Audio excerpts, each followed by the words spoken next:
ऐसा नहीं है। देखो, अखबार में या टीवी में तो वो लिखा जाएगा जो अखबार या टीवी का मालिक कहेगा, और क्योंकि अखबार और टीवी के मालिक हैं अंबानी और अडानी, तो अंबानी और अडानी को तो सारा का सारा जितना भी बिजनेस है वो चलता है शेयर मार्केट से, और शेयर मार्केट चलती है न्यूयॉर्क के अंदर जो वॉल स्ट्रीट है वहाँ से, और वॉल स्ट्रीट चलता है लंदन से, और लंदन में जो लोग बैठे हैं वो हैं इजराइल के।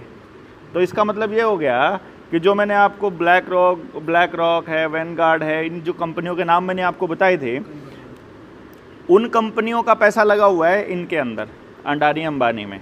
ये जब चाहे इनको डुबो सकते हैं। वो उन्होंने अपना पैसा खींचते ही ये डूब जाएंगे। तो अभी अंबानी और अडानी को इन्होंने उठाया हुआ है, और इन्हीं के पास सारे मीडिया चैनल हैं। तो सारे मीडिया चैनल ने अपने मालिक के खिलाफ कैसे लिख दिया? सवाल ये है, क्योंकि अगर नरेंद्र मोदी के खिलाफ लिख रहा है, अगर सरकार के खिलाफ लिख रहे हैं कि सरकार ने ज़बरदस्ती वैक्सीन लगाई थी, अगर सरकार ने के खिलाफ लिख रहे हैं, तो सरकार तो नरेंद्र मोदी की है इस टाइम पे, भाजपा की तो है नहीं, आरएसएस का तो कोई रोल है नहीं, एक अकेले नरेंद्र मोदी के नाम पर सरकार बनी है। और नरेंद्र मोदी ने, हाँ पानी दे दे, और नरेंद्र मोदी ने क्या खेला हुआ है? वो सारा काम कर रहा है केवल अडानी के लिए। और ये भी चर्चाएं हैं कि अडानी के पास जितना पैसा पड़ा है वो असल में मोदी का ही पैसा है। ऐसा चर्चाएं चलती रहती हैं उधर, मतलब वो कुछ पॉलिटिकल लोगों ने इसके ऊपर आरोप भी लगाया था। तो अब एक सवाल ये आता है कि अडानी का ही अखबार अपने मालिक के नौकर के बारे में गलत क्यों लिखेगा? सोचने वाली बात है ना। तो वो नहीं लिख सकता जब तक अडानी के भी मालिक की मर्जी ना हो। अडानी का मालिक ही अंबानी का मालिक है, वही शेयर मार्केट के मालिक हैं, और वही सारी पॉलिटिकल पार्टियों के मालिक हैं। ये क्यों बोलेंगे? क्योंकि जिस वक्त मीडिया नहीं बोल रहा था उस वक्त राहुल गांधी भी यही कह रहा था कि वैक्सीन लगनी चाहिए सबको। वो तो डिमांड कर रहा था बूस्टर डोज आनी चाहिए सबके लिए, ठीक है। और ये जो अरविंद केजरीवाल है ये भी यही चीज़ कह रहा था। ये तो बल्कि वो जो बुराड़ी ग्राउंड में और इधर दिल्ली के अंदर जो राधा स्वामी वालों का सत्संग का डेरा है, उस डेरे पे एशिया का या कि दुनिया का सबसे बड़ा वैक्सीनेशन सेंटर बना था राधा स्वामी वालों का। उस टाइम पे अरविंद केजरीवाल वहाँ चेक करने भी गया था। मतलब पॉलिटिकल पार्टियां सारी की सारी एक ही बात बोल रही थी, न्यूज़ चैनल एक ही बात बोल रहे थे। जितने धर्मगुरु हैं, सदगुरु के वहाँ भी सत्संग करना है तो वैक्सीन लगा के सर्टिफिकेट चेक करवाओ, राधा स्वामी का सत्संग चेक करना है तो वहाँ भी जाओ, राम रहीम वालों का चेक करना है, वहाँ जाना है तो वहाँ जाओ। दूसरे किसी जगह पर भी अगर कोई उनका संत बैठा है, सो कॉल्ड संत जैसा कैसा भी है, वो संत के वहाँ सत्संग करने जाओगे तो आपको वैक्सीन का सर्टिफिकेट दिखाना था। मंदिर में दर्शन करने के लिए भी आपको वैक्सीन का सर्टिफिकेट अनिवार्य था।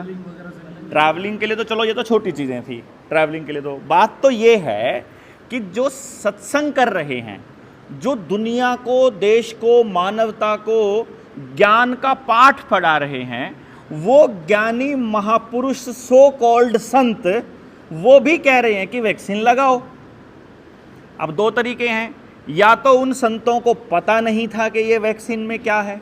अब मेरे जैसे अदने से आदमी को तो पता है, और इतने बड़े महान ज्ञानी को नहीं पता है, तो कैसा ज्ञानी है वो? या तो वो ज्ञानी है या तो उसको मालूम नहीं है कुछ भी, और जब उसे कुछ मालूम नहीं है तो वो दुनिया को मानवता का पाठ कैसे पढ़ा देगा?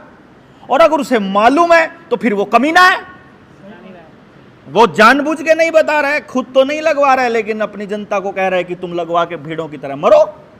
तो एक भी महात्मा सो कॉल्ड ऐसा नहीं था जिसने इसके बारे में बोला हो। यहां तक के खुद शंकराचार्य, उसने भी ये नहीं कहा कि वैक्सीन सही है या गलत है, उसने भी ये कहा क्योंकि इसमें गाय के बछड़े का खून यूज हो रहा है इसलिए मत यूज करो। मतलब उसने भी धार्मिक पक्ष बताया, असली बात वो भी नहीं बोल पाया। यानी धर्म की बात करने वाला कोई भी आदमी धर्म पर टिका हुआ नहीं था। अब ये इतनी सारी मैंने सबके खिलाफ बोल दिया, सारी पॉलिटिकल पार्टी, सारे आध्यात्मिक नेता, मैं तो कल्ला पड़ जाऊंगा ना। मतलब ये जितने लोग हैं सारे किसी ना किसी के तो चेले हैं, किसी पार्टी को पक्का वोट करते हैं, किसी नेता के पक्का जानकार हैं, किसी धर्मगुरु के पक्का जानकार हैं।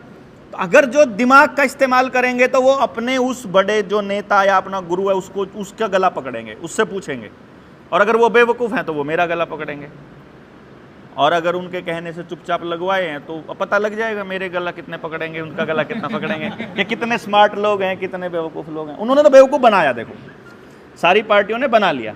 अब अखबार में छपा। अब छपने का मतलब ये है चुनाव पीक पर है। एक हमारे हरियाणा में ना जाट बिरादरी थोड़ी सी चौखी है, मतलब थोड़ी डोमिनेटिंग है, क्योंकि किसान परिवारों से है, ज़मीनें हैं। अब एक लड़का है हमारा जाटों का, ध्रुव राठी, उसने वीडियो डाल दी डेमोक्रेसी और डिक्टेटरशिप के ऊपर। कमाल की बात तो ये है कि उसको 9 साल में डिक्टेटरशिप नज़र नहीं आई। ये कितनी कमाल की बात है ध्रुव राठी को। और फिर दूसरा उसका बैकग्राउंड जाके चेक करो, वो मास्क लगाने को भी अच्छा बोल रहा था, वो न्यू नॉर्मल बोल रहा था, और वो वैक्सीन लगाने को अच्छा बोल रहा था। अब वो व्यक्ति भी आया है अब देश को दिशा दिखाने के लिए, और अब वो देश के लोग क्या कहने लगे हैं कि भाई अब वो मतलब सो कॉल्ड जो अपने आप को जाट बोलते होते हैं वो अब उसके पीछे लगे। उन्होंने उनको ज्ञान देने की कोशिश करी, ज्ञान लेने की, और अब वो जो कहेगा अब वो वैसे मान लेंगे। अब ध्रुव राठी को किसने एस्टैब्लिश किया था 2010-11 में, ये कहाँ था, ये तो हम लोगों को तो पता है ना। अभी तो वो बाहर बैठा है, विदेश में बैठा है, लेकिन बात ये है कि वो भी अब बोला है। वैक्सीन पे वो आज तक नहीं बोला, अभी बोलेगा, अभी बोला। अभी लगवाई है कि नहीं लगवाई वो तो दुनिया, वो तो जानते हैं, सिस्टम जानता, वो तो हम नहीं जानते। लेकिन ये पक्का है कि भैया, अब जैसे हमारे बारे में भी बोलते हैं कुछ लोग, कहते उसने भी लगवाई है। मैंने कहा मेरे पास तो आधार भी नहीं है, तुम कह रहे हो वैक्सीन लगवाई है, और मैं तो ये कह रहा हूँ हाँ मेरे मम्मी और पापा ने वैक्सीन का सर्टिफिकेट ज़रूर बनवाया है। वो इसलिए बनवाया क्योंकि वो जो मैंने अभी भी थोड़ा नाम लिया, वो राधा स्वामी वाला, वो मेरी माँ को सत्संग सुनने का शौक़ था, उनको जाना था, और उनके लुटेरों ने बोला था कि तुमको जो है वैक्सीन लगानी पड़ेगी। तो मैंने तो मेरी माँ को भी बोला कि ऐसे गंदे आदमी के यहाँ क्यों जाना जो लोगों को मरवा रहा है। भैया ऐसा उसी टाइम पे बोला मैंने, ऐसा नहीं है कि मैंने नहीं बोला, लेकिन फिर भी चलो मेरी मम्मी पापा ने मेरी कम से कम इतनी सुन ली कि उन्होंने सर्टिफिकेट बनवा लिया। वो गुरुजी की मान ली होती तो अभी तक कोई ना कोई सा टपक लिया होता। ठीक है ना, तो वो गुरुजी भी ठग निकले। अब चक्कर ये है कि फिर आप लोगों को बचाएगा कौन। भाई जैसे मान लो आज आप लोग भरोसा करने लग गए मेरे पर, और अगर मैं भी कल को बोलना बंद हो जाऊंगा तो भाई ये तो कभी भी किसी के साथ हो सकता है ना,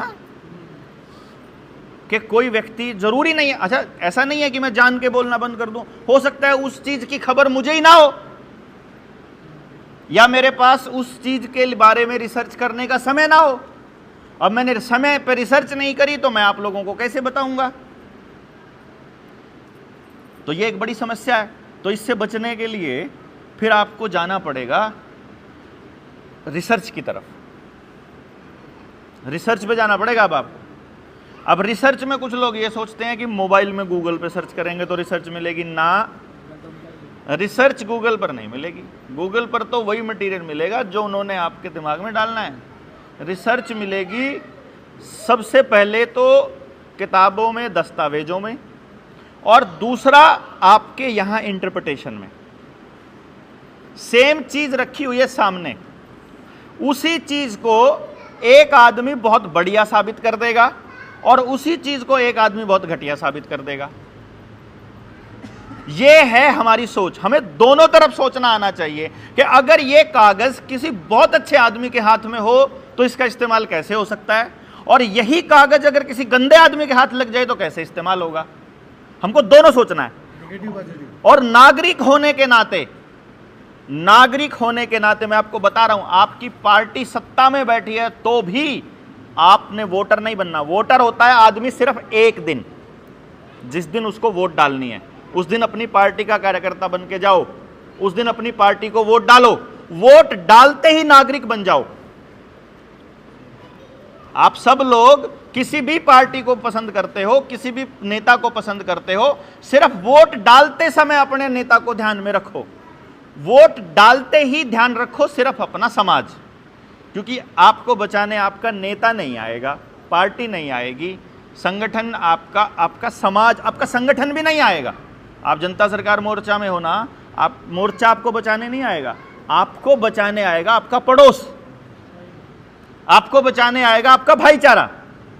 तो जैसे ही यहां से जाओ फिर काम करना स्टार्ट करो अपने पड़ोस और अपने भाईचारे पर, समझे? सबसे इंपॉर्टेंट है वो, संगठन से भी इंपॉर्टेंट, पार्टी से भी इंपॉर्टेंट, यहां तक कि अपने परिवार से भी ज्यादा इंपॉर्टेंट आपका पड़ोस है, क्योंकि हर बुरे अच्छे टाइम पे पड़ोस काम आएगा। मोर्चे का साथी दूर से बैठा सांत्वना तो दे देगा, खबर तो रख लेगा फोन पे, लेकिन साथ देगा पड़ोसी। और इन्होंने पड़ोसी को पड़ोसी से तोड़ना शुरू किया। अब जो बात थी कि रिसर्च कैसे करनी है, रिसर्च करते समय आपको यह मानकर चलना होता है, खास तौर पे एक नागरिक होने की शर्तें पूरी करने वाली रिसर्च, उस टाइम आपको यह सोचकर चलना है कि सरकार में बैठे हैं राक्षस, वो कोई भी हो, और उसने आपकी चीजें हड़पनी है और हड़प करके आपके ऊपर कंट्रोल पाना है। देखो, राजा क्या चाहेगा कि मेरी प्रजा चुपचाप मेरी बात मानती रहे, नेता क्या चाहेगा कि मेरा वर्कर मेरे पीछे चुपचाप चलता रहे, सत्ता क्या चाहेगी कि उसके पास हमेशा कुर्सी बनी रहे। हमेशा कुर्सी बनी रहने के लिए जनता के अंदर उनको ये माहौल पैदा करना हो, या तो ये लोगों को पता ही ना हो कि सवाल कैसे पूछने हैं, या इन लोगों के पास सवाल पूछने का समय नहीं होना चाहिए, या तो अकल नहीं होनी चाहिए या समय नहीं होना चाहिए, या ये लोग आपस में इकट्ठे नहीं होने चाहिए। गलती से भी आपकी समस्या पे मुझे नहीं बोलना, मेरे को क्या है, मरता मरे, दारू पीता था, घर नीलाम हो रहा है होने दो, चरस खाता था, गांजा पीता था, नशा करता था सारा दिन, तब तो महंगी महंगी गाड़ियां लाता था, तब तो सारा पैसा मकान पे लगा दिया दिखाने पे, अब जो मर्जी करे। मतलब पड़ोसी की तरफ हम लोग इस नज़र से देखें कि उसकी समस्या से दूर रहें, हम खुद आए ही ना। फिर क्योंकि हम किसी का साथ नहीं देते, इसीलिए हमें इस बात का डर रहता है कि जब हमें ज़रूरत पड़ेगी तो हमारा भी साथ कोई नहीं देगा, तो हम अकेला महसूस करते रहेंगे। अकेला आदमी किससे लड़े, ना वो पुलिस वाले से बहस करेगा, तो चुपचाप चालान कटवा लेगा, या फिर अपनी गाड़ी से पकड़ा देगा, वो थोड़ा सा धमकी देगा क्योंकि उसके अपने अधिकारों का उसको पता नहीं है, या फिर उसे कोई 4 आदमी धमका के उसकी गाड़ी छीन कर ले जाएंगे, या फिर उसको कभी भी कोई कुछ भी कैसे मर्जी हड़का ले, वो हड़क जाएगा और बेचारा चुपचाप अपना घर आ जाएगा, और फिर कहेगा दुनिया में कोई साथ ही नहीं देता, मैं क्या करूं। तो सत्ता तो हमेशा ये चाहेगी कि आप लोग अकेले अकेले रहो, डरे रहो, बिना जानकारी के रहो, जानकारी आपके पास होनी नहीं चाहिए, ताकि वो हमेशा हमेशा के लिए सत्ता में बने रहें। अब वो कौन, सत्ता में बने रहने वाला वो कौन? आपको छोड़ के बाकी सब,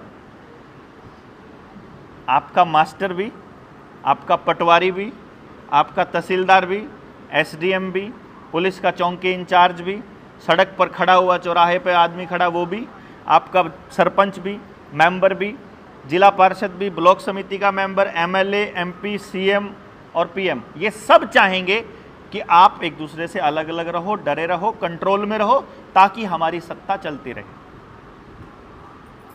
ठीक है ना? अब वो पार्टी नहीं है जो सत्ता चला रही है, क्योंकि पार्टी का तो आपको वहम है। अगर हम मध्य प्रदेश में बैठे हैं तो आपने अभी तक तो देख ही लिया होगा कि वोट लोगों ने कांग्रेस को दी, सरकार बीजेपी की बन गई। आपके तो मध्य प्रदेश में बिल्कुल आप ताजा ताजा उदाहरण था पीछे। मतलब आपने सोचा कि इनको भगा के इनको ले आना, वो तो उधर से इधर चले जाएंगे तो उनकी टीम हो जाएगी, उधर से इधर चले जाएंगे उनकी टीम हो, कोई फर्क नहीं पड़ता है। आपके ऊपर राज तो उन्होंने पुलिस के जरिए करना होता है, ऊपर कोई भी बैठा हो। तो इसका मतलब कि नागरिक को हमेशा उस राजा के सत्ता के खिलाफ सोचना होगा और उसे अपने अधिकारों के लिए हमेशा प्रयासरत रहना होगा। यह वैसे ही है जैसे घर में किसी को नौकर रखने के बाद आप एकदम से आंख बंद कर कर नहीं सो जाते हो। दुकान में किसी को अगर नौकरी पे रख लेते हो तो क्या करते हो कि संभाल, अब तुम्हें चला तीर्थ यात्रा पे, ऐसा करते हो क्या? फिर नेता भी तो नौकर है, उसको अपनी ताकत देकर, अंगूठा लगाकर, उंगली से उसकी बटन दबाकर उसके सामने का उसे अपनी ताकत देकर, उसको अपनी दुकान देकर, उसको अपना जीवन देकर, अपने बच्चों का भविष्य के लिए पॉलिसी बनाने की ताकत, हिम्मत देकर के आप आराम से कैसे सो जाते हो पूरे 5 साल? हम क्या सोचते हैं कि वोट डालने का काम है जो 5 साल में एक बार आता है, सिर्फ वही राजनीति होता है। वो राजनीति नहीं होता है।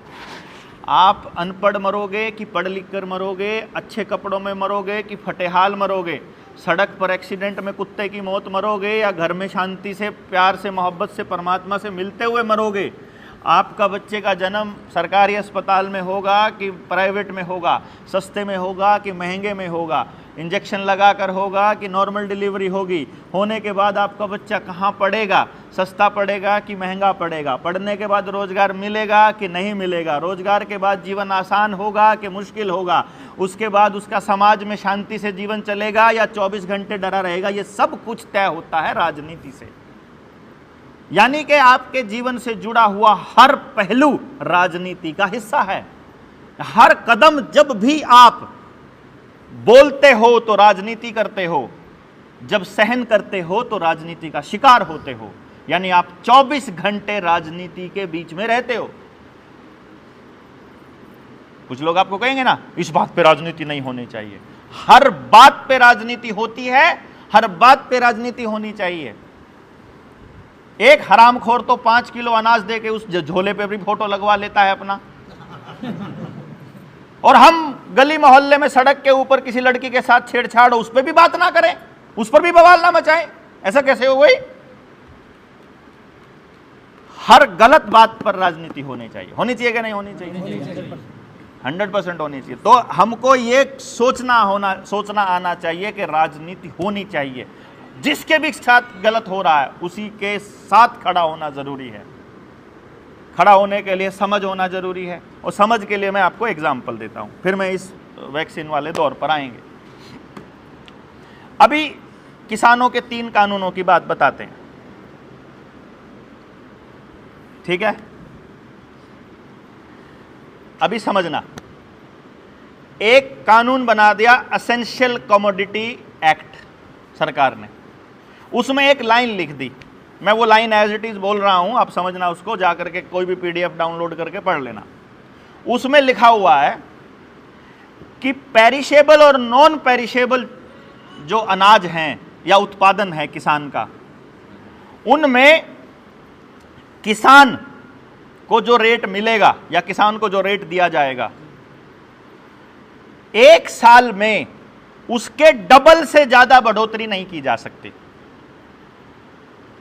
यानी उसकी कीमत से डबल से ज्यादा कीमत नहीं हो सकती, किसी को भी परमिशन नहीं है। नॉन पेरिशेबल में 1.5 गुना, पेरिशेबल में डबल।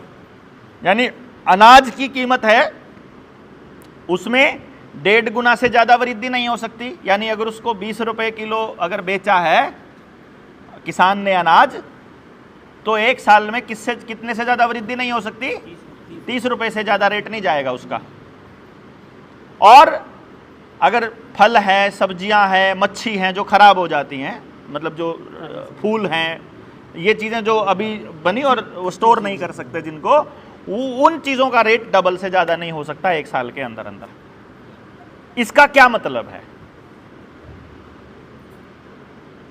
इसका एक तो मतलब ये है कि 20 रुपए किलो अनाज बेचा है, तो साल खत्म होने तक वो जो दुकानदार है वो ज्यादा से ज्यादा कितना रुपया रेट कर सकता है? उसका कितनी महंगाई हो सकती है? 30 रुपए तक, यानी 1.5 गुना तक उसका रेट हो सकता है। यही मतलब निकलता है या और कोई भी मतलब निकलता है? बताइए जरा, कोई और मतलब? इसमें उसका ब्याज वगैरह सब आ गया, ब्याज आ गया, महंगाई आ गई, लागत आ गई, वो सारा आ गया। तो इसका ये मतलब समझ में आया। और कोई मतलब भी हो सकता है इसका, लगाओ दिमाग लगाओ, सोचो, अभी दिमाग पे ऐसे मारो हाथ, नींद आई हो तो। इसके अलावा हाँ, इसका मतलब ये भी तो है कि अगर बाई चांस वो मतलब 20 का ही बेचा गया, तो 20 का ही बेचा गया तो वो नहीं, मतलब उसको नहीं कोई असर कर रहा है कोई भी परिबल, तब भी वो 30 तक लेके जा सकता है। हाँ ये भी ठीक नहीं है। खराब हुआ तब पर भी तो 30 तक लेके जा सकता है। हाँ मतलब वो यही कहा कि वो साल के एंड तक 30 रुपए तक उसको लेके जा सकता लेके है, जा सकता है ठीक है। किसी भी हालत में। उसमें खर्चा भी बढ़ा लिया, सब जोड़ लिया उसने, प्रॉफिट सब, उसका स्टोरेज का, माल का, सब देख खर्चा कर लिया। इसके अलावा कोई दूसरा मतलब भी है क्या इसका? हाँ जी, है क्या? मैं बताऊं इसका दूसरा मतलब? इसका दूसरा मतलब यह भी है, और बताना गलत है कि सही है, कि 20 रुपए किलो अनाज लेते ही अगले दिन वो 30 रुपए बेच सकता है। प्रावधान ही है तो वो साल में 30 रुपए 1.5 गुना से ज्यादा नहीं बढ़ा सकता, ये मतलब है। लेकिन उसमें यह भी तो नहीं दिया हुआ है कि कितने दिन तक कितना नहीं बढ़ा सकता।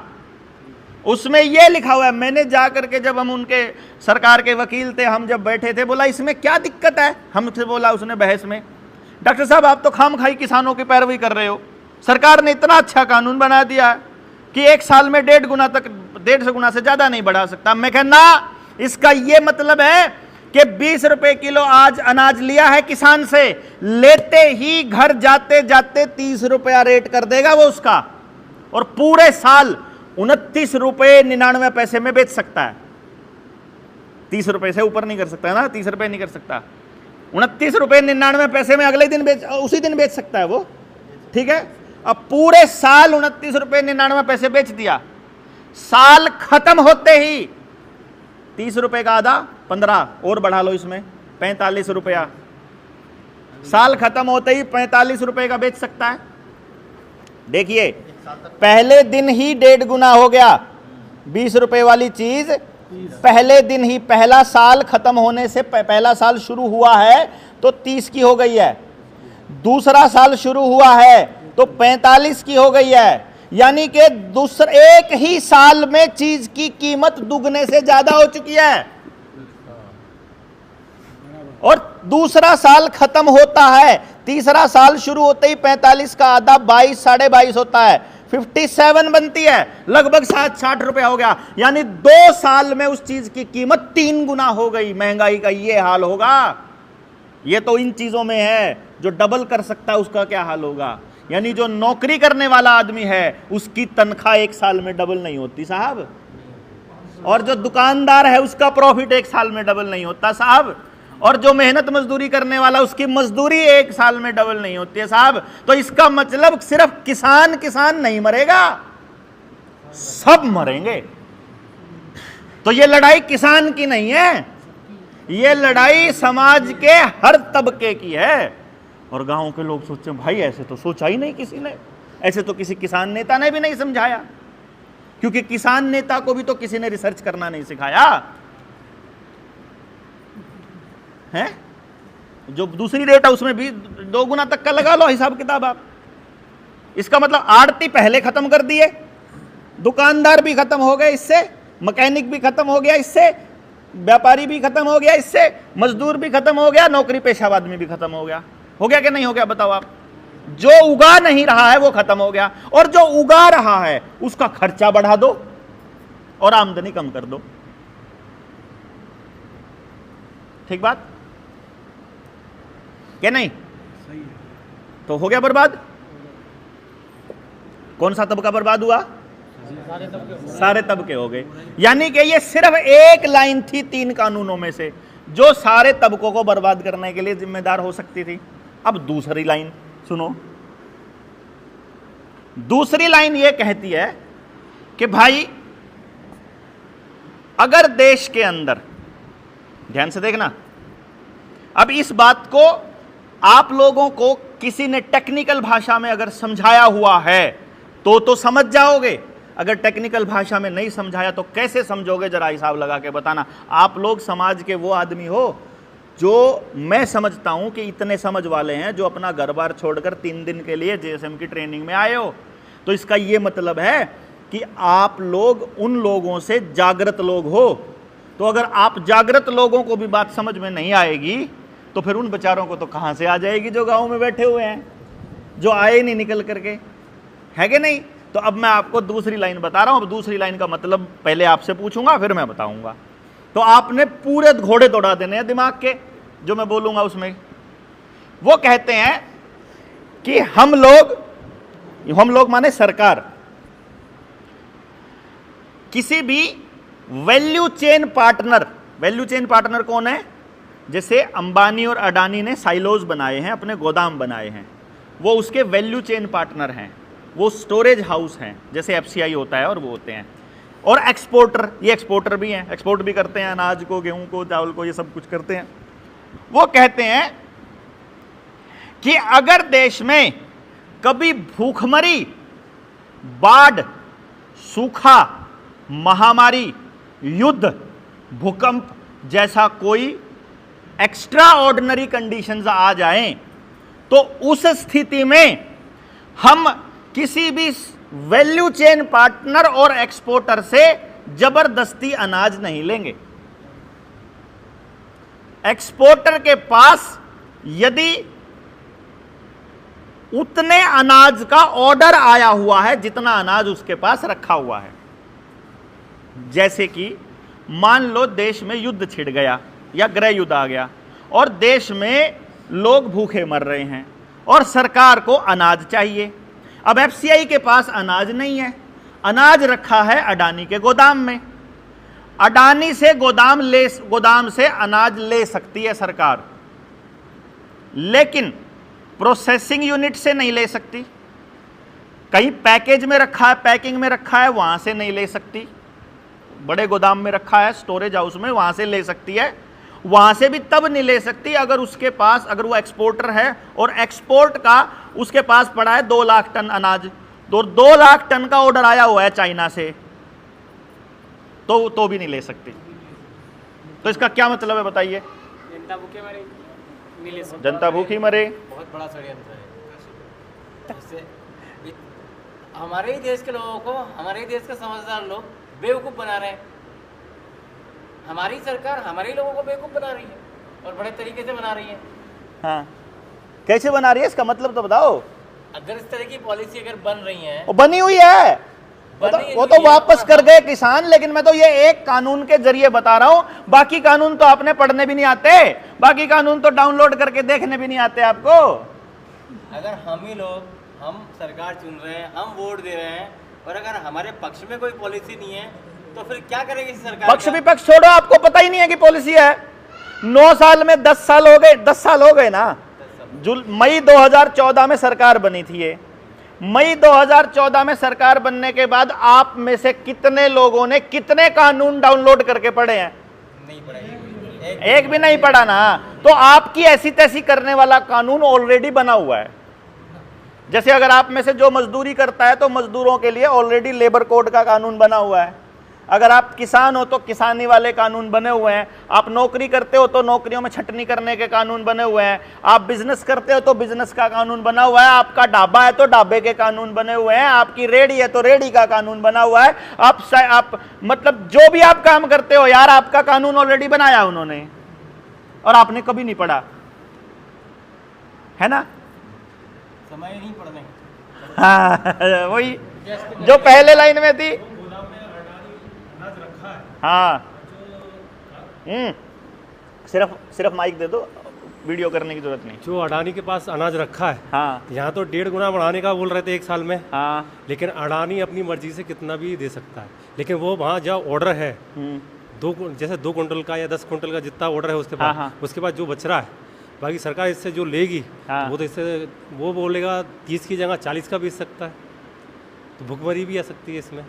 वो तो ले ही नहीं सकती। पहली बात तो अगर लेगी तो अगला बंदा पहले कहेगा विदेश में जाएगा, वहां से वापस आएगा जी, वहां से ले लेना। हाँ, इसमें एक काम ये भी हो सकता है कि जो वो कानून बनाए हैं उसमें बोला गया है कि अगर ऑर्डर है उसके पास एक्सपोर्ट का तो वो नहीं सेल करे, मतलब वो उसके ऊपर सरकार का कब्जा नहीं होगा। नहीं मतलब ऐसा कानून के अंदर। हाँ, तो इसमें ऐसा हो सकता है कि वो जो एक्सपोर्ट का जो ऑर्डर है वो ऑर्डर उसी की कंपनी वो किसी और कंपनी में हिस्सेदारी करवा के, अब जैसे ये फॉर्चून 500 कंपनीज हैं तो ये एक से ज़्यादा मल्टीपल देशों में व्यापार करती हैं और अलग अलग नामों से पंजी करते हैं। उसी की कंपनी दूसरे देश से भी तो निर्यात का आयात का ऑर्डर दे सकती है और उस ऑर्डर के तहत फिर वो देश की जनता में वो जो गोदाम में जो अनाज रखा है वो नहीं सेल किया जाए, मतलब नहीं डिस्ट्रीब्यूट किया जाए, सरकार उसको ले नहीं सकती। हाँ। तो अब क्या, इसका क्या मतलब है? अगर अब देश भूखा मर रहा है तो अब देश अनाज कहां से लाएगा?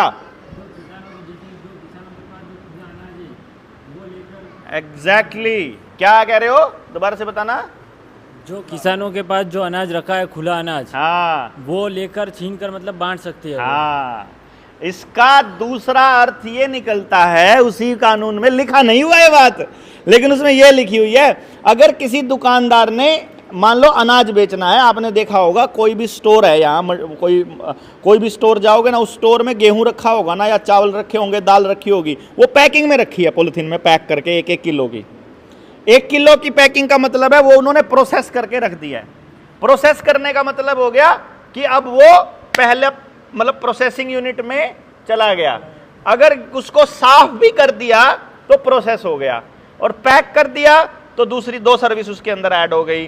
तो अब वो सरकार उस दुकान में रखे अनाज को नहीं ले सकती, यानी वो अपनी मर्जी से चाहे 20 रुपए किलो वाली चीज को 2,000 रुपए किलो बेचे, अगला मर्जी से, वो सरकार नहीं ले सकती। वो सरकार नहीं कह सकती कि तू इस देश का नागरिक है, तुझे ये देश के भलाई में देना चाहिए ना, क्योंकि वो पैक्ड है, क्योंकि वो कानून में लिखा हुआ है। और कहेगी कानून के हिसाब से चलेंगे जी, हम तो नियम के हिसाब से चलेंगे, यही कहते हैं ना उनको सरकार के पक्ष वाला है। लॉकडाउन में भी पटवारी लोगों को इन लोगों ने अनाज लेने के लिए गाँव में भेजा था, पटवारी 5-5 किलो अनाज लेने के लिए भेजा था ना, कई गाँव में पटवारी सरकारी अधिकारी को भेजा था और अनाज लिया था घर घर से, मतलब घर घर से अनाज लिए थे।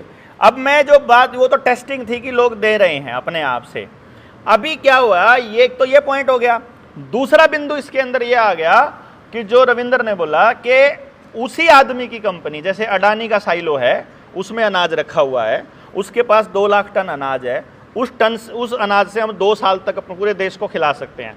लेकिन अडानी क्या करता है, एक कंपनी खोलता है अमेरिका में, अपनी बीवी के नाम, मामा के बेटे के नाम, भांजे के नाम, या किसी कंपनी के साथ साझेदारी कर ले, और वो कंपनी एक चिट्ठी लिख के मेल कर दे, ऑर्डर कर दे अडानी को कि भाई मुझे 2 लाख टन अनाज चाहिए।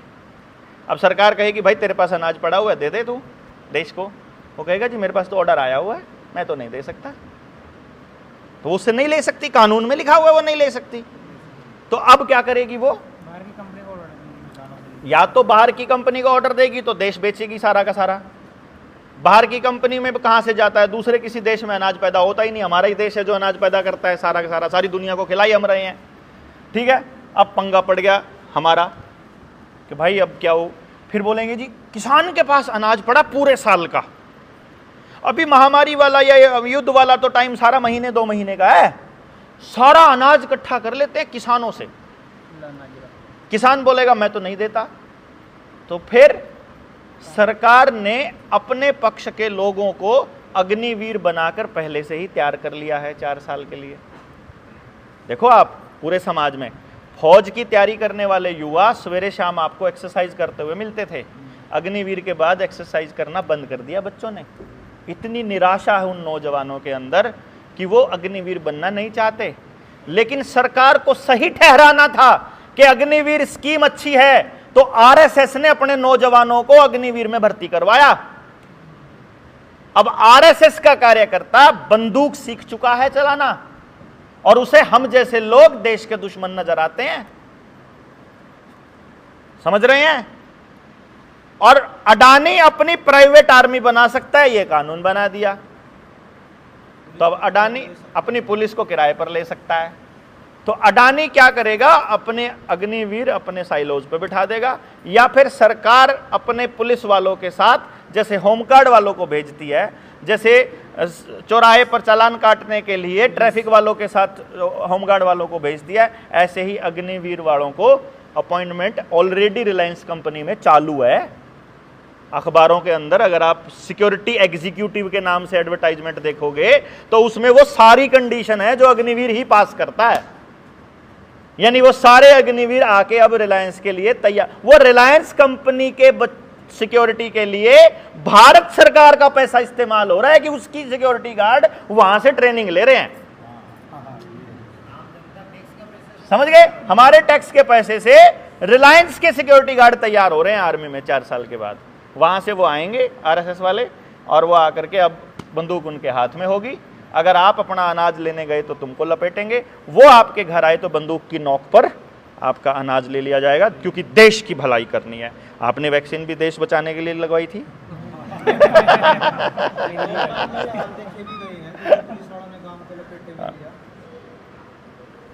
है कि नहीं? फ्री में लेंगे? है फ्री में लेंगे क्या? ये देश की भलाई आप ऐसे ही करोगे, पैसे लेके करोगे? आपने फ्री में नहीं ली।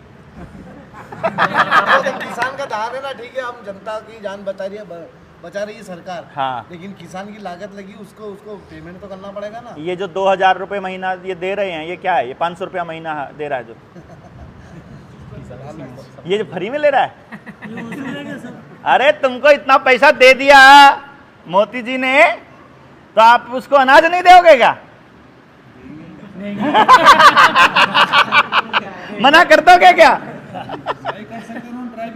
वो ट्राई कर चुके हैं भैया। किसान से 5-5 किलो अनाज काटा है उन्होंने प्रति एकड़ 5 किलो अनाज, प्रति क्विंटल, सॉरी, बगैर उसकी इच्छा के उनके आड़तियों से कट के, और वो पैसा गया वहां,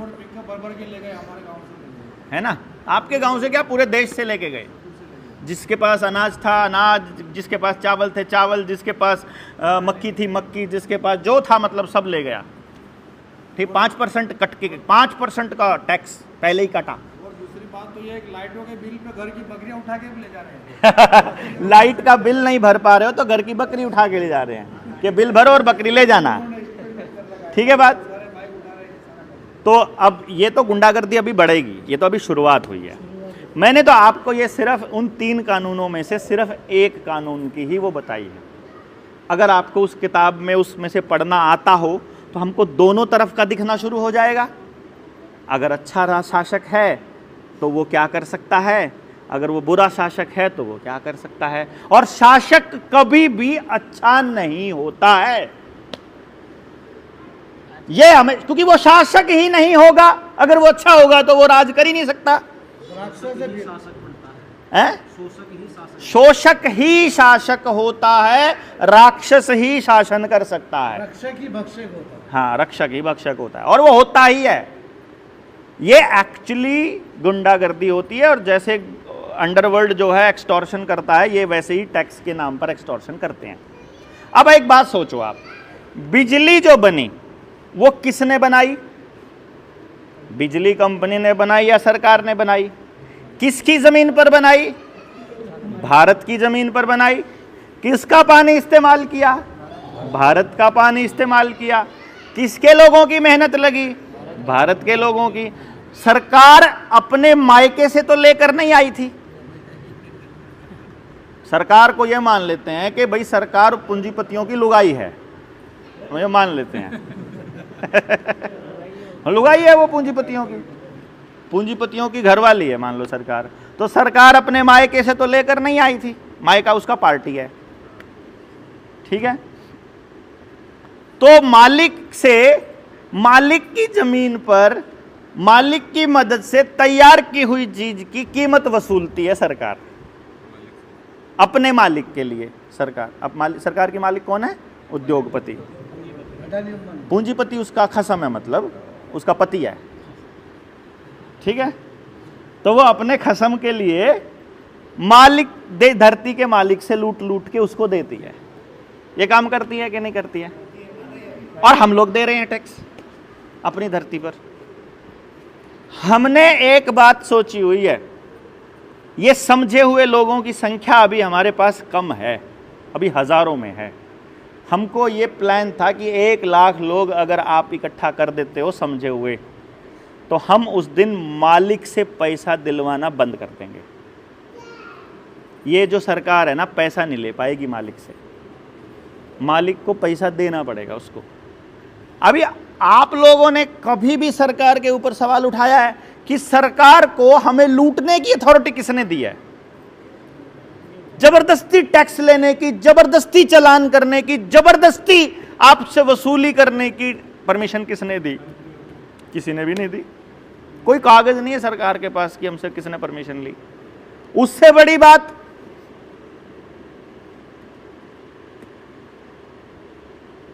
कि सरकार ने जो पैसा दिया हमको, अगर आप बैंक वालों से ये पूछ लोगे ना खाली कि जो तुमने हमको लोन दिया है वो तुमको कहां से मिला है वो बता दो, तो उसको ये भी नहीं पता है। क्या आपको एक नियम का पता है कि अगर बैंक के पास 1000 करोड़ रुपए का डिपॉजिट है तो बैंक 10,000 करोड़ रुपए का लोन दे सकता है? पता है इस नियम का? नहीं पता था, ठीक है। उसके पास 100 रुपए रखे हैं, वो आपको 1000 रुपए दे सकता है उसमें से। ये नियम है। ये कैसे होता? हो रहा है, इतने सालों से बैंकिंग चल रही है, ये हो रहा है। 1000 करोड़ के डिपॉजिट में 10,000 करोड़ का लोन दे रहा है। अगर कोई पूछे उस बैंक वाले से वो बाकी के 9,000 करोड़ कहां से लाया है, तो उसके पास जवाब नहीं है। मतलब उसने आपको कुछ भी नहीं दिया है और आपसे आपकी मेहनत ले रहा है। सुबह से लेकर शाम तक आप मेहनत कर रहे हो और उसका भरने पे लगे पड़े हो, और इनका भर नहीं रहा है क्योंकि जैसे ही आप जमा कराते हो वो उसका 10 गुना फिर बांट देता है। नहीं, और ये कभी नहीं भरेगा। ये तब तक नहीं भरेगा जब तक आपकी खाल तक न उतार ली जाए।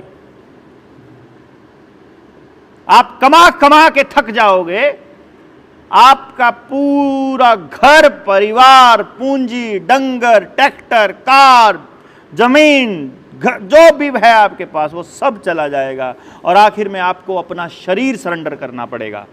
जैसे राजा हरिश्चंद्र को टैक्स देने के लिए गुलामी करनी पड़ी थी। अभी मेरे साथ तो हो गया, मेरे लोन में 180 किस्तें हुई थी जो कि 15 साल की होती है, अभी 250 कर दी गई है। 250 किस्तें कर दी। मैंने 24 लाख रुपए का लोन लिया था और मेरे अंदर एक प्रश्न था।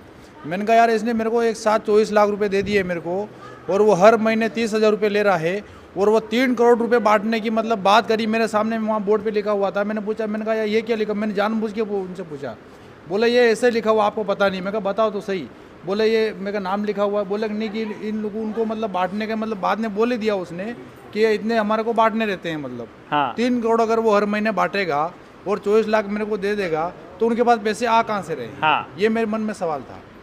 एक दिन ब्रांच मैनेजर का फ़ोन आता है, बोले पैसे क्यों नहीं भर रहे हो? मैं कह रहा नहीं भर रहा हूँ। कि बोले क्या दिक्कत क्या है? मैंने कहा यार तूने जो पैसे दिए वो कहाँ से दिए बताओ। बोले तू उस बैंक को सवाल पूछेगा। मैं बिल्कुल पूछूंगा भाई। हाँ, ये बात मैंने 1 महीने पहले पूछी बैंक वाले। अभी उनका फ़ोन ही नहीं आता, कोई फ़ोन ही नहीं करता मेरे को, क्या है? वही यूँ नहीं बोलता, मैं शांति से मतलब जी रहा हूँ, मतलब यूँ मान लो मेरा कितने महीने से? मैं अभी मतलब यूँ मान लो मेरे को 8 से 9 महीने हो गए। मैं किस्तें मतलब 9 महीने किस्तें में उस 24 लाख वाला लोन की नहीं भर रहा हूँ, और 8 महीने किस्तें इस गाड़ी की नहीं भर रहा हूँ, जो ईवी गाड़ी है मेरे पास में। कोई रिकवरी वाला नहीं रोकता है मेरे को। 4 महीने पहले यहाँ से 2 किलोमीटर दूर है हमारा, 4-6 महीने पहले मतलब वो रिकवरी में जो हुआ था, मतलब वो हुआ था मामला, उसमें ही मतलब पास हो गया। मैं अभी तक कोई टेंशन ही नहीं है, और मेरे को ये डर नहीं रहता कि मेरे को कोई रोक लेगा। आप उठा के ले गए थे? हाँ, गाड़ी पुलिस को जानकारी देनी पड़ी, पुलिस थाने पुलिस वो 100 नंबर आई, फिर उन लोगों ने, फिर मैंने वहाँ रहा, और फिर पुलिस वाले ने ये मेरे को बोला यार तुम्हारी बातों में बहुत दम है यार। तो मैंने कहा यार मेरी बातों में क्या है, तो मोर्चा में दम है। भारत की हुंकार है, जनता ही सरकार है। भारत की हुंकार है, जनता ही सरकार है। वंदे मातरम। अब यानी कि कहने का मतलब ये हुआ कि अगर आपको सिर्फ नॉलेज हो तो आप किसी से भी टकरा सकते हैं। सिर्फ नॉलेज चाहिए आपको। कई बार लोग ये सोचते हैं, गड़बड़ क्या करते हैं, जितने भी आज तक इस देश के अंदर समाज सुधारक आए, उन्होंने समाज को ये यकीन दिलाया कि मैं समाज सुधारक हूं और मैं आपका भला करूंगा। यहां पर जनता सरकार मोर्चा बिल्कुल उल्टा करता है। वो ये कहता है कि नहीं कर सकता कोई भी बाहर का आदमी आपका सुधार। अगर आपकी हालत खराब है तो इस वजह से खराब है कि आपने अपना व्यवहार, अपना पड़ोस, अपनी सोच को आपने जकड़ के रखा हुआ है या किसी और ने, और इसको आप ही खोल सकते हो। हम केवल आपको बता सकते हैं कि ये कुंडी यहां लगी है, इसको ऐसे खोल लो, ये कुंडी ऐसे लगी है, खोल लो, और जब सारे बंधन से मुक्त हो जाओगे तो मुक्ति हो जाएगी। मतलब जो रियल में आपकी जिंदगी को बदल सकता है कोई, तो वो आप खुद हो। और उसको बदलने का सिर्फ एक ही रास्ता है, ज्ञान। और ज्ञान किस चीज का? फिर आपको सब चीजों के बारे में जानना पड़ेगा कि चीजें काम कैसे करती हैं। शिक्षा का क्या काम है, वकील का क्या काम है, टीचर का क्या काम है, जो पटवारी उसका क्या काम है। अब आपको क्या लगता है पटवारी का क्या काम है?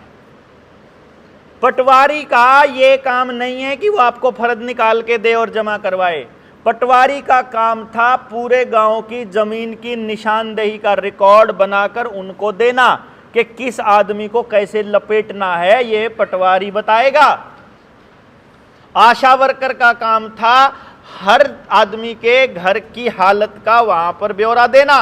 कोई नया बच्चा पैदा हो रहा है तो उसकी जानकारी वहां देना।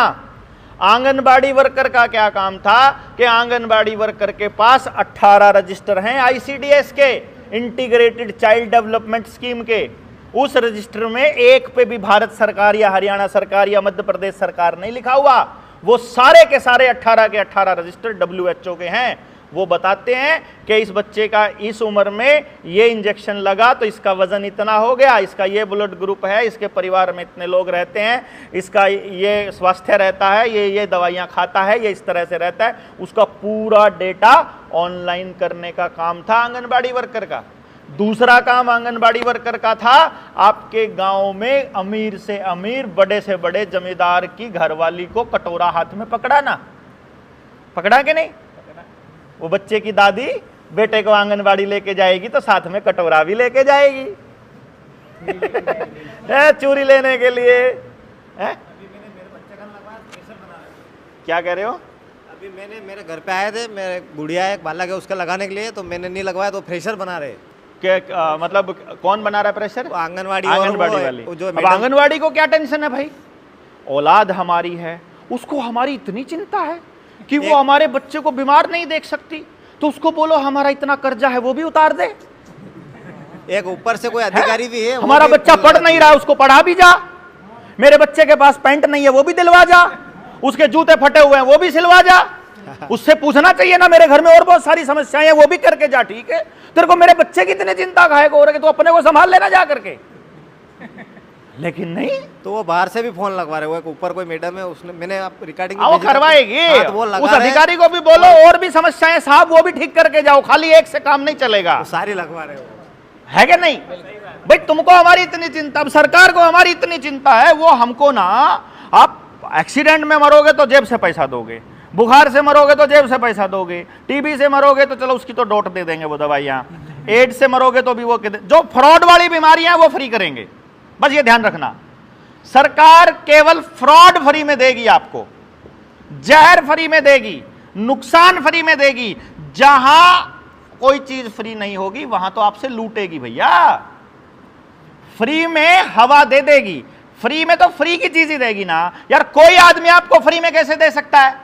मैं आपको फ्री में केवल जबान दे सकता हूं, जा भाई जा दिया, ठीक है नहीं? अगर मुझे कोई चीज देनी है, मेरे से तो ये पेन भी ना दिया जाए फ्री में भाई।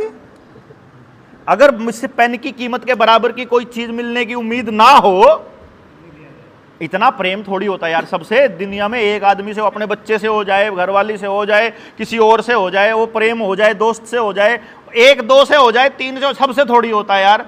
सारी देश से थोड़ी होता है प्रेम कि सबको फ्री वैक्सीन दे दो। डॉक्टर साहब एक सवाल और है, वो अभी हमारे मध्य प्रदेश में अभी जो हमारे नए मुख्यमंत्री बने हैं, आते उन्होंने क्या बोला था कि कौन? नागनाथ यादव आते उन्होंने बोला था कि आपकी रजिस्ट्री करवाने, नामांतरण करवाने की जरूरत नहीं है, ऑटोमेटिक हो जाएगा, ऑटोमेटिक हो जाएगी। बात तो उन्होंने बोल दी थी। अभी वो यूँ कह रहे हैं कि आपको बिल भरने की ज़रूरत नहीं है, आपके मकान पे सर्वे जो प्लेटें आ रही है, मतलब उसके साथ में लगभग हमारे जो वो डिजिटल मीटर भी लगा दिए जाएंगे, खाते से कनेक्ट कर दिया जाएगा, आधार से कनेक्ट कर दिया जाएगा, फैमिली आईडी से कनेक्ट कर दिया जाएगा, प्रीपेड बना दिया जाएगा, अपने आप कटता रहेगा। और ये हमारे इन लोगों को ऐसा लग रहा है, सब ऑनलाइन करवा रहे, जा जाके सब लोग करवा रहे हैं, उनको इतना लग रहा है बोलो फ्री में हो रहा है, मैं बिल भरना ही नहीं है। तो ये क्या हमारे जड़ है, वो रात को 12 बजे मच्छर काटेंगे, देख लेना पता चलेगा। मच्छर नहीं काटेंगे, आपका सब कटेगा। मैं ये कह रहा हूं कि सरकार को आपकी इतनी चिंता है कि आप कैंसर से मर सकते हो, तो अगर कैंसर का इलाज करना है तो पैसा देना पड़ेगा, बच्चे का डिलीवरी कराना है तो पैसा देना पड़ेगा, है कि नहीं? बताओ ना, कुछ भी हो जाएगा पैसा देना पड़ेगा। लेकिन सरकार आपको कोविड से नहीं मरने देगी, है ना? जिस चीज से आप वैसे ही नहीं मरने वाले हो वो उससे नहीं मरने देगी। उसमें भी आयुष्मान कार्ड समझ गए ना? अभी कुछ वो आयुष्मान कार्ड तो सिर्फ इसलिए है, आयुष्मान कार्ड के 2-3 देखो, मैं आपको आयुष्मान कार्ड के पर्पस बताता हूं। आयुष्मान कार्ड के पर्पस क्या क्या है। सबसे पहली बात, आपकी पूरी फैमिली की डिटेल उसके अंदर आ गई। आप कब बीमार हुए, आपने कौन सी दवाई ली, आपके अंदर आपको कौन से बैच का इंजेक्शन लगा, आपके अंदर डीएनए में क्या क्या चेंजेज आए, वो सब पता चल गया। उसके बाद आपका इलाज प्राइवेट अस्पताल में होगा 5 लाख तक का, ये बोला है ना उसने। तो जो बीमे का जो पैसा है, जो ग्रुप बीमा करवाया है, उसका पैसा किसको गया? प्राइवेट कंपनी को। और आप इलाज कराने कहाँ गए? प्राइवेट अस्पताल में। तो सरकारी अस्पताल जो आपके जमीन पर बना हुआ है, आपके गांव में कम्युनिटी सेंटर या शहर के अंदर, वहां कोई जाएगा ही नहीं। जाएगा नहीं तो उसको सरकार किसी को भी बेच दे। और आप खुद कहोगे कि प्राइवेट में इलाज बढ़िया होता है, वहां तो जीजा बना के रखते हैं, है? वहां तो जीजा की तरह खातिर करते हैं। वो ये नहीं देखते हैं कि जो बीमारी में 200 रुपया भी खर्च नहीं होना था, उस पर 2-2 लाख का बिल बनाते हैं। वो जो सिर्फ 2 बूंद से ठीक हो जानी थी, उसमें 2-2 मतलब 1-1 लाख के तो वो टेस्ट कर देते हैं, क्योंकि फ्री फंड का है, सब कुछ फ्री फंड का। ये देश को लूटने का प्रोपेगेंडा है आयुष्मान कार्ड, और उन प्राइवेट अस्पतालों को और सरकारी अस्पतालों को प्राइवेट करने के लिए है, ताकि आपका ध्यान वहां से हट जाए। जैसे स्कूलों में से उन्होंने जो समझ वाले, पैसे वाले और पढ़े लिखे लोगों ने अपने बच्चों को सरकारी स्कूल में दाखिला कराना बंद कर दिया, वहां रह गए सिर्फ गरीब लोग। गरीब लोगों के पास दिहाड़ी करने के अलावा समय नहीं है, बच्चों की तरफ देखने की फुर्सत नहीं है। उन्हीं गरीब लोगों को स्कूल मैनेजमेंट कमेटी में शामिल किया, और मास्टर जी की मदद से स्कूल मैनेजमेंट कमेटी का प्रधान गाँव का ही आदमी बना के, गरीब सा आदमी, उस पर साइन करवा करके वो स्कूल बेच दिया। अभी उसकी प्राइवेट स्कूलों में भी तो चल रही है, और अब प्राइवेटाइजेशन की तैयारी चल रही है, और उधर से बच्चों को प्राइवेट में दे देंगे 134 के तहत। तो फिर सरकारी स्कूल में कोई बच्चा नहीं रहेगा, तो टीचर भी नहीं रहेंगे, पोस्ट भी नहीं रहेगी, और स्कूल भी प्राइवेट कंपनी को चला जाएगा। चौपाल की जरूरत नहीं है। अपना मुख्यमंत्री बोल चुका है, जो पहला था खच्चर बोल चुका क्या? कहा कि लोग बोल रहे हैं कि इतने स्कूल बंद कर दिए। हाँ, तो बोला कि स्कूल जब उसमें 10-10, 20-20 बच्चे आते तो उनको बंद ही कर देंगे। हाँ, 20-20 बच्चे बंद करके उसका फायदा उठा लेंगे, कुछ और काम में लगा लेंगे उस जमीन को। 21 अगस्त 2022 में प्रधानमंत्री कार्यालय से हर पंचायत को एक चिट्ठी आई थी कि आपके पास कौन सी जमीन है जिसको मोनेटाइज किया जा सकता है। जोहड़ की यानी तालाब की, शामलात की, जंगल की, चौपाल की, कम्युनिटी सेंटर की, बिजली घर की, स्कूल की, अस्पताल की, यानी जो सामूहिक ज़मीनें हैं जितनी भी गाँव में, वो सारी की सारी सरकार अपने नाम कर रही है। जो ये फ्री का जो रजिस्ट्रेशन वाला जो ड्रामा है, इसमें वो सारी ज़मीन अपने नाम कर रही है। इसको रोकना आपका काम है, गाँव के लोगों को बता करके। ये फ्री नहीं चाहिए हमको, हमको काम दे दो, हम पैसा देने को तैयार है। हमको फ्री में जो चीज मिलेगी ना, बस ये ध्यान में रखना है, जो भी चीज फ्री में मिलेगी, आपकी अगली पीढ़ी को उसकी बहुत महंगी कीमत चुकानी पड़ेगी, ब्याज समेत। देख लो, जो भी आपको फ्री में दिया, सबसे पहले उन्होंने आपको फ्री में पेस्टिसाइड दिए, यूरिया दिया, टाटा ने ट्रक दिए फ्री में, डीजल दिया फ्री में शुरू में। अभी वो डीजल गाड़ियां बंद हो गई। शुरू में पेस्टिसाइड यूरिया दिया, आपकी ज़मीनें ख़त्म हो गई, बच्चे सब बीमार हो रहे हैं। ठीक है, शुरू में राशन दिया, लोगों ने काम करना बंद कर दिया। फ्री में मनरेगा दिया, समाज टूट गया। फ्री में आपको बिजली के कनेक्शन दिए, आप देर रात तक जागने लगे टीवी देखने के लिए। देर रात तक जाग के लीवर फैटी करवाया, अपना काम बंद किया। फ्री में टॉयलेट दिए, जंगल काट लिए। फ्री में नलका दिया, टैप वो टूटी का पानी दिया, नलके का पानी खत्म हो गया। जोहड़ खत्म हो गया, कुआं खत्म हो गया, पानी नीचे चला गया। फ्री में नाम बोलो बस, फ्री में क्या क्या मिला मैं आपको उसका करो वो बताऊंगा। जो भी चीज आपको फ्री में मिली, गैस कनेक्शन दिया फ्री में, चूल्हा ले गया, और अब चूल्हे की रोटी खाने को लग्जरी बोलते हैं, है कि नहीं? धुएं के ऊपर कानून ले आए। फ्री में ट्रैक्टर भी फ्री के जैसा दिया शुरू में, अब सबकी जमीन नीलाम हो गई, सब्सिडी पे दिया, वही फ्री के जैसा ही है। गैस भी सब्सिडी पे दिया था, पेट्रोल डीजल भी सब्सिडी पे दिया था। जो भी चीज आपको सब्सिडी पे या फ्री में मिली थी, उस सारी चीजों ने आपको बर्बाद करने के अलावा, बर्बादी के अलावा कुछ नहीं दिया। मांसपेशीय ऊर्जा का यूज करना बंद कर दिया। नेट फ्री में दिया तो आपके बच्चे सब अश्लील वीडियो और गंदी वीडियो और वीडियो गेम और सब वो देखने लग गए, है कि नहीं? मतलब जो भी चीज फ्री के नाम बोलो आप यार, आपको पता चल जाएगा। इसका मतलब यह हुआ कि सरकार आपको कुछ भी फ्री में दे रही है तो समझो आपकी बर्बादी है। और जहां आपकी जरूरत की चीज है वहां तो आपको 13-13 महीने आंदोलन करना पड़ रहा है। भाई जो हमको जरूरत है यार वो दे दो ना, मैं कर्जे में दबा हूं, मुझे फ्री करो ना। सोलर ऊर्जा फ्री दे रही, उसके पीछे क्या रीजन? सोलर ऊर्जा, सोलर प्लेट बनाने के लिए कितने पहाड़ काटने पड़ते हैं इसका अंदाजा नहीं है आपको। एक सोलर प्लेट या एक इलेक्ट्रिक गाड़ी बनने में उतना ऊर्जा का क्षय कर देते हैं जितनी ऊर्जा वो अपनी जिंदगी 4 जिंदगियों में भी नहीं मतलब खाते। यानी डीजल की गाड़ी बनने में और डीजल फूकने में जो 50 साल में पर्यावरण का नुकसान करेगी, उतना नुकसान इलेक्ट्रिक गाड़ी बनने से पहले कर चुकी होती है। आई बात समझ में? और सोलर प्लेट जो वेस्ट हो जाती है, जो इलेक्ट्रिक वेस्ट होता है, वो पर्यावरण के लिए एकदम जहर होता है। तो यानी कहने का मतलब यह हुआ कि आपको सरकार से फ्री की चीज मांगनी है कि नहीं मांगनी है, ये तो आपको तय करना है। जो चीज फ्री में होगी ना वो बर्बादी है। अभी एक बात देखो, सरकार ने वैक्सीन की सच्चाई एडवर्टाइजमेंट करके बैनर पोस्टर पे लगाई क्या? नहीं लगाई। लेकिन वोट डालने के लिए उतना ही प्रचार हो रहा है जितना प्रचार जब तक दवाई नहीं तब तक ढिलाई नहीं वाली होता था, है कि नहीं? फोन भी आ रहे हैं ना कि वोट डालने जाइएगा, है कि नहीं? इसका मतलब वोट डालना आपके लिए खतरनाक है। हाँ, अभी तरीके से है नहीं डालने वाला काम।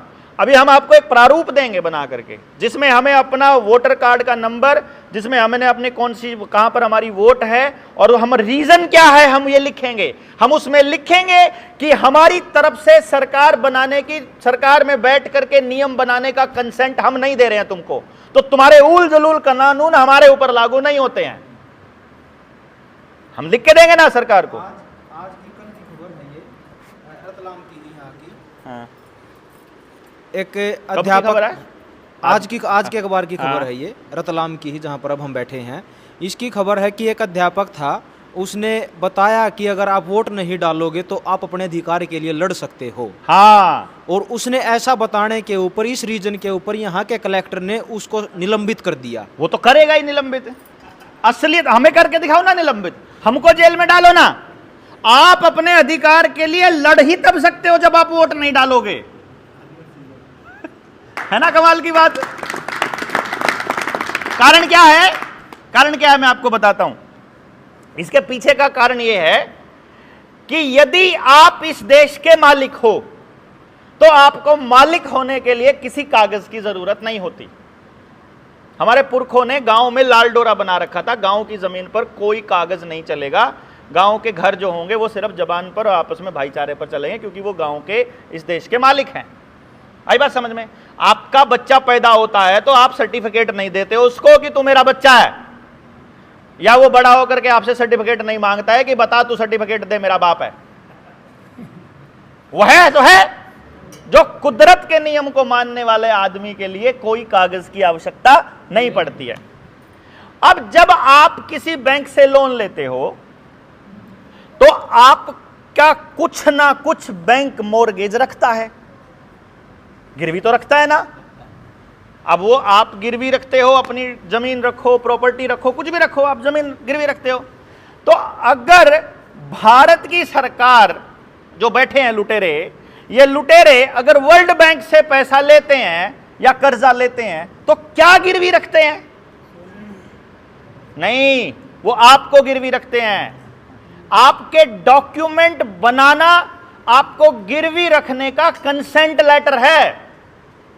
जब आप अपने जन्म का प्रमाण पत्र बनाते हो, जब आप ड्राइविंग लाइसेंस बनवाते हो, जब आप वोटर कार्ड बनवाते हो, जब आप राशन कार्ड बनवाते हो, जब आप कोई भी कार्ड बनाते हो आधार कार्ड जैसा, तो आप अपनी परमिशन देते हो कि मुझे बेच लो।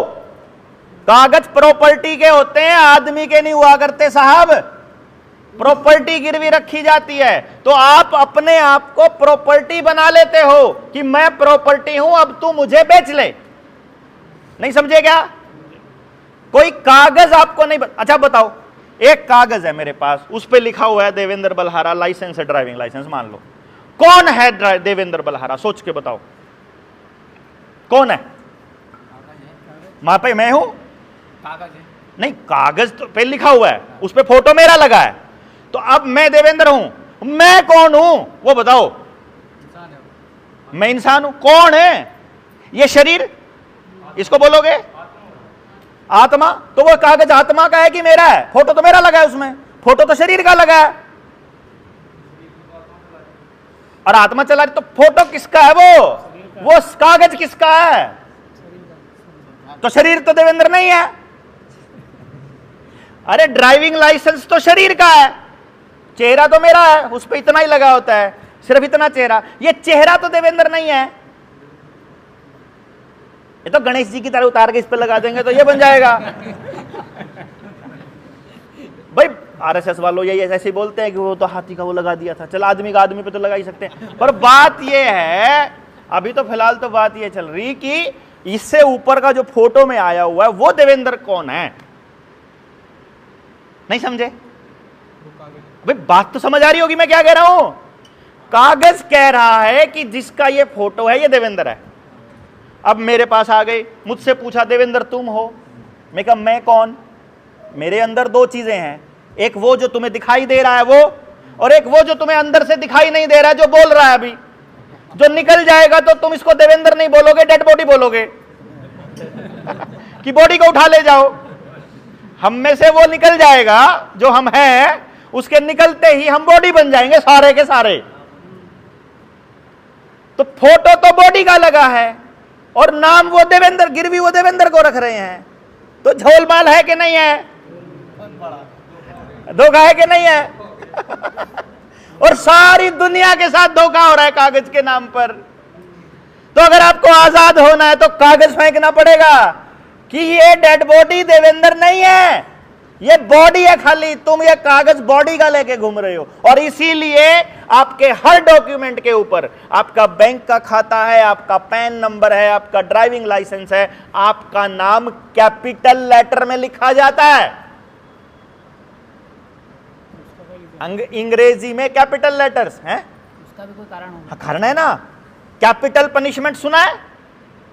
कैपिटल पनिशमेंट का मतलब होता है सर कलम कर देना। यानी कि जब किसी को कैपिटल पनिशमेंट देते हैं तो उसका सर कलम कर दिया जाता है। जब किसी चीज को मृत घोषित कर दिया जाता है तो उसका नाम कैपिटल में लिखा जाता है। यानी जैसे ही आपका कागज बनता है आपको डेड एंटिटी डिक्लेयर कर दिया जाता है। आपके दस्तखत कभी कैपिटल में नहीं होते हैं, दस्तखत रनिंग हैंड में होते हैं। तो कोर्ट में आपका नाम कैपिटल में लिखा होगा, उस कैपिटल के ऊपर आप रनिंग में साइन करोगे तो आप ये बताओगे कि ये डेड एंटिटी मैं हूं। कैपिटल में साइन कर दे तो? कैपिटल में साइन कर दो तो पहले ही मरे हुए हो, मरे हुए के ऊपर मरा हुआ साइन कैसे करेगा? मान्य नहीं होगा। मान्य नहीं होगा। बच जाएंगे। तुमको कोई मार भी देगा तो फिर ये अंगूठे इसीलिए लेते हैं ना कि ये डेड एंटिटी में ये अंगूठे वाले की है। यानी आप अपना आधार बनवाते हो, अपनी आंखों का रेटिना देते हो, अपने अंगूठे का निशान देते हो, उसी टाइम आप अपने आप को प्रॉपर्टी घोषित कर देते हो। और जब आप अपने आप को प्रॉपर्टी घोषित कर देते हो तो अब आपको बेचा जा सकता है। पहले गुलामों को बेचने का प्रथा थी भैया, 2-2 दिनार वाली बात, गुलाम खुद उसमें बिकते थे 2-2 दिनार में 2-2 दिनार में है। अब कानून बनाकर बेचा जाता है और उसमें आप पहले गुलाम को मालूम होता था कि मैं गुलाम हूं, अब गुलाम को मालूम नहीं होता कि मैं गुलाम हूं। आपने कभी गाय को, भैंस को, बकरी को बंधा हुआ देखा है? देखा है? मोबाइल चार्जिंग पर लगा हो और मोबाइल हाथ में हो तो वह बकरी जैसा ही लगता है बंधी हुई बकरी जैसा ही लगता है। एयरपोर्ट पे मिलेंगे आपको ऐसे लोग, खूब मिलते हैं हमारे को। मैं देखता हूँ, देखो सारी भैंस बकरियों की तरह तो चार्जिंग पे लगा के उस रस्सी के साथ बंधे हुए होते हैं अब गुलाम को पता नहीं है कि मैं गुलाम हूं, अब उसे बेचा जा रहा है, अब उसे 5 किलो अनाज में बेचा जा रहा है, अब उसको फ्री गैस में बेचा जा रहा है, अब उसको फ्री किसी चीज़ में बेचा जा रहा है, किसी भी चीज़ में। अब तो किसान को भी 2,000 रुपया दे देंगे 6 महीने में, 4 महीना में, वो उसमें बेचा जा रहा है। तो वो उसमें बिक रहा है, वो अपना आधार कार्ड खुद बनवा रहा है, वो खुद अपडेट करवा रहा है, वो खुद लाइन में लग रहा है, वो खुद ऑनलाइन दे रहा है अपना डेटा। अपना डेटा ऑनलाइन देने का मतलब अपने आप को बेचना है। तो आपको कितनी बड़ी मुहिम चालू करनी पड़ेगी देश आज़ाद करने के लिए? आप क्या सोचते हो? कर्जे से मुक्ति से ही मुक्ति हो जाएगी? पूर्ण मुक्ति चाहिए कि कर्जे से मुक्ति चाहिए? पूर्ण मुक्ति के लिए आपको डर से मुक्ति करनी पड़ेगी। डर से मुक्ति होने के साथ, डर से मुक्ति का केवल एक रास्ता है, लालच से मुक्ति। लालच से मुक्त हो जाओगे तो डर से मुक्त हो जाओगे, लालच और डर दोनों से मुक्त हो जाओगे तो मुक्त हो जाओगे। और वो मुक्ति ही इस जीवन में आने का असली उद्देश्य है, वो मुक्ति ही तो है। और वो मुक्ति तब तक संभव नहीं जब तक डर और लालच से मुक्त नहीं हो जाते, जब तक किसी को मानने से मुक्त नहीं हो जाते। अगर आप किसी भी धर्म गुरु को मानते हो तो आप मुक्त नहीं हो सकते। अगर आप किसी पार्टी को मानते हो तो मुक्त नहीं हो सकते। अगर आप मुझे मानते हो तो मुक्त नहीं हो सकते। आपको पार पाना होगा हर किसी चीज से। खुद को भी मानना बंद करना पड़ेगा कि तुम वो नहीं हो भैया, मैं वो नहीं हूं जिसको मैं मान रहे हो, मैं कुछ और हूं, ये बॉडी कुछ और है, दोनों अलग है। ये मानना बंद करना पड़ेगा कि मैं ही, ये शरीर ही देवेंद्र ना, शरीर नहीं है देवेंद्र। देवेंद्र कुछ और है और उसको ना कोई मार सकता है ना कोई काट सकता है। जिस दिन ये बात समझ में आ जाएगी उस दिन मुक्त हो जाओगे, है? उस दिन अपने लिए भी लड़ सकोगे, उस दिन अपने पड़ोसी के लिए भी लड़ सकोगे।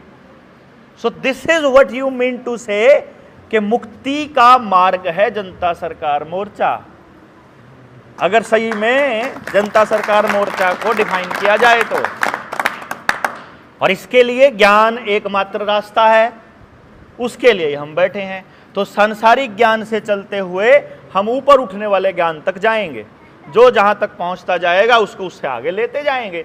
गुरु का काम है केवल बैटरी दिखाना कि भैया इधर अंधेरा है, इधर जो खाई है, इधर जो आग लगी है, इधर पहाड़ है, ये रास्ता साफ है, इधर चलो। चलना आपने है, लड़ना आपने है, करना आपने है, हम केवल दिखाएंगे रास्ता। तो टॉर्च बियरर का काम करेगा जनता सरकार मोर्चा, आगे का काम करोगे आप। और सबकी जर्नी अलग है। हम अगर देखोगे तो हम सब अलग अलग हैं। थोड़ा ऊपर उठोगे तो हम सब एक मिलेंगे, थोड़ा ऊपर उठो मिलोगे तो हम अलग होंगे ही नहीं, हम सभी कुछ उसी का हिस्सा मिलेंगे। मतलब आपका लेवल उठता जाएगा तो बात समझ में आती जाएगी। वहीं पड़े रहेंगे तो कुछ समझ में नहीं आएगा। फिर हमारे ऊपर फिर आरोप प्रत्यारोप ही होंगे कि भैया वो ऐसा करते हैं, वो ऐसा करते हैं, हम कुछ ऐसा करते हैं। साहब, हमारे रतलाम ज़िले में मैंने अभी न्यूज़ आ रही है, मैंने 1, 2, 3, 4, 5 न्यूज़ सुनी है। कलेक्टर ने ऑर्डर कर रखा है कि भाई कोई भी व्यक्ति बोर नहीं करवा सकता, उनकी मशीनें जब्त की जा रही है। बोरिंग की बोर करने, वेरी गुड। ये तो हम पहले 4 साल पहले बोलना शुरू किया था, आप पानी और समर्सिबल नहीं लगा सकते। मैंने इनके मुंह से सुना है, मेरे पीछे बेटे शंकर भाटी नाम है इनके ससुर खुद बोर करते हैं। उन्होंने खुद ने बोला उनका सेट खुद पैसे दे के भी कराते, फिर भी मतलब नहीं करने दिए जा रहे। अंदर जेल में डाल देंगे जो भी बोर करेगा। अरे ये होगा, पानी पर कंट्रोल करना इनका पर्पस है, पहले बता रहे हैं भैया हम आपको, है कि नहीं? ऊर्जा पर, पानी पर, भोजन पर इनका कंट्रोल, और आप गुलाम। अगर आपने यहां से जाने के बाद कम से कम 2 घंटे रोज के नहीं दिए, कितना 2 घंटे यार? 20 घंटे का 2 घंटे 10% बनता है। जीवन का 10% तो समाज के लिए, अपने बच्चों के लिए दे ही सकते हैं आप। भाई हम जैसे लोग 100 में से 200% दे रहे हैं 100% तो यहाँ बैठ के दे रहे हैं, 100% फिर वीडियो के थ्रू दे देते हैं और लोगों को। ले बात यह है कि हम तो दे ही रहे हैं, आप अगर नहीं देंगे, इसके अंदर आप अगर अपना दान नहीं डालेंगे 10% का, 10% टाइम मांगते हैं हम भैया, परसेंटेज पैसा नहीं मांगते आपसे हम समय मांगते हैं। तो अपने जीवन का 10% तो कम से कम समाज के लिए आप लगा ही सकते हो। हम तो वो भी नहीं कर रहे। भविष्य बड़ा अंधकार में है, अगर आप लोग नहीं जागे तो। समझे ना? तो बात कहाँ से शुरू हुई थी? वो तो चली गई, कहाँ चली गई? वो तो हो गया था वैक्सीन का। तो कृषि कानून का चल रहा था, कृषि कानून का चल रहा था। कृषि कानून तो वो रिसर्च का तरीका बता रहा था, वो तो हम जैसे अब लेवल 2 की ट्रेनिंग में कौन कौन आ रहा है 9 से 15?